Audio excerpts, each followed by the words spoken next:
Mahipur cup football tournament 2026-এর আজকের দ্বিতীয় সেমিফাইনালে দারুণ এক লড়াই উপভোগ করেছেন ফুটবল প্রেমীরা।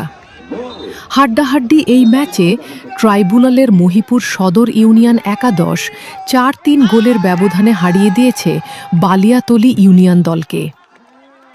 খেলার শুরু থেকেই দুই দল আক্রমণাত্মক ফুটবল উপহার দেয়। একের পর এক আক্রমণ আর পাল্টা আক্রমণে মাঠে উত্তেজনা ছড়িয়ে পড়ে দর্শকদের মাঝে। নির্ধারিত সময় জুড়ে জমে ওঠা এই ম্যাচে শেষ পর্যন্ত 4-3 গোলের নাটকীয় জয় নিয়ে ফাইনাল নিশ্চিত করে ট্রাইব্যুনালের মহিপুর সদর ইউনিয়ন। ম্যাচে উভয় দলের খেলোয়াড়রা দুর্দান্ত নৈপুণ্য দেখালেও শেষ হাসি হাসে মহিপুর সদর ইউনিয়ন। খেলা দেখতে মাঠে উপস্থিত ছিলেন শত শত দর্শক ও ফুটবল প্রেমী।